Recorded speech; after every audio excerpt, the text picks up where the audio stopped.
Bonjour les amis, Marc Maillot encore avec vous avec une méditation tirée sur deux versets dans l'Écriture sainte, dont le premier dans l'Épître aux Hébreux au chapitre 11, le verset 13, ou plutôt le verset 11, l'apôtre Paul, on ne sait pas qui a écrit l'Épître aux Hébreux, mais l'auteur dit « C'est dans la foi que ces gens sont morts sans avoir reçu ce qui leur avait été promis. » Et ils ont vu et salué de loin, ils ont reconnu qu'ils étaient eux-mêmes étrangers et voyageurs sur la terre. Ça, c'est l'Épître aux Hébreux, au chapitre 11, verset 13.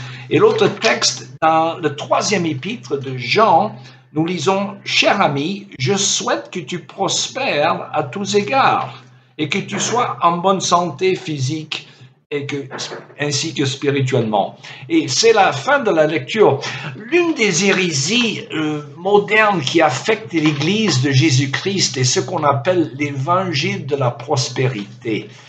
Cette hérésie est colportée par des prédicateurs parfois bien connus, comme ils passent à la télévision, et qui insistent sur l'idée que si l'on obéit à Dieu, tout ira bien pour nous ici-bas sur la terre et que nous connaîtrons forcément la bonne santé et la prospérité matérielle.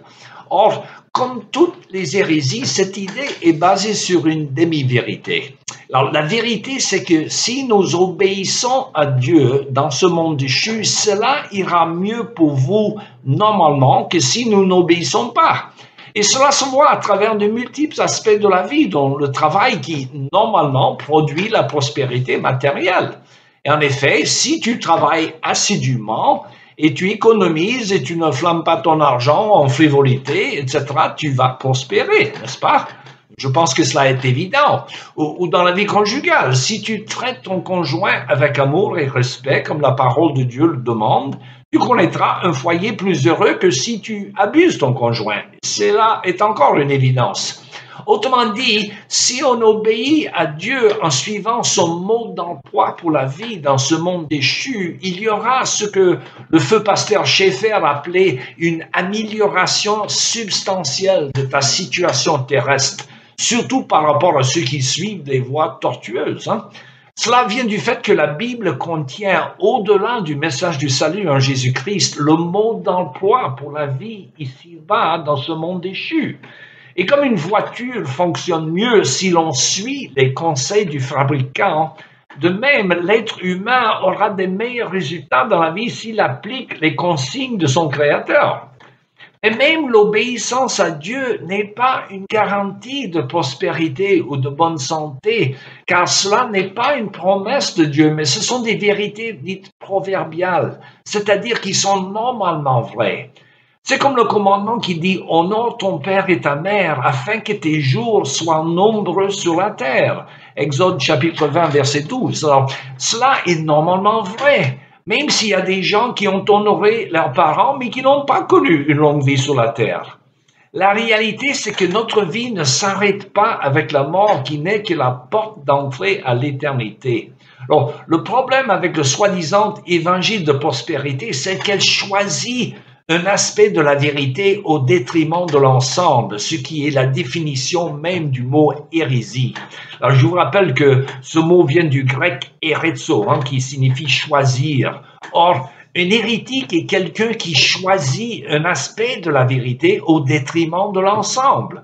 Alors, un exemple classique, c'est l'hérésie arienne, reprise de nos jours par la secte des témoins de Jéhovah, qui choisit les textes bibliques qui parlent de l'humanité de Jésus-Christ en méprisant des textes qui parlent de sa divinité. Or, Jésus est 100% homme et 100% Dieu, mais il faut suivre toute la parole de Dieu.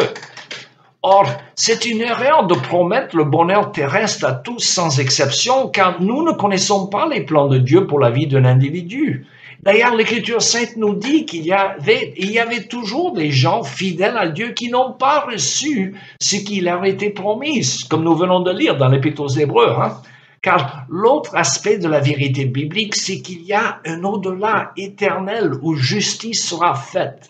Ainsi, nous ne devons pas espérer notre récompense éternelle ici-bas, mais nous devons faire confiance à Dieu pour la justice dans l'au-delà. D'ailleurs, l'apôtre Paul lui-même a écrit, si c'est seulement pour la vie présente que nous avons mis notre espérance dans le Christ, nous sommes le plus à plaindre des hommes. 1 Corinthiens 15, verset 19. Et Paul lui-même connaissait l'Évangile mieux qu'aucun d'entre nous. Et c'est clair qu'il avait une grande foi.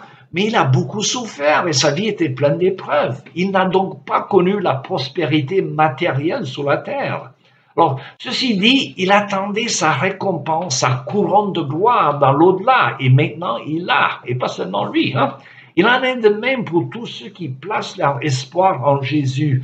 Donc, chaque fois que vous entendez parler des injustices flagrantes et abominables sur cette terre, un enfant victime de chauffe-arrive ou une personne dévouée aux autres qui meurt bêtement ou par une imprudence ou la méchanceté de quelqu'un, sachez que cette personne est désormais largement récompensée la seconde qu'elle entre dans l'éternité.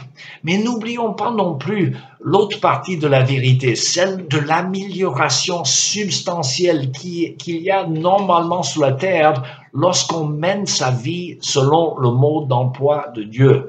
La Bible est claire, mes amis, quant à nos besoins matériels. Le Seigneur dit, cherchez d'abord le royaume et la justice de Dieu, et toutes ces choses, à savoir nourriture et logement, vous serez données par-dessus.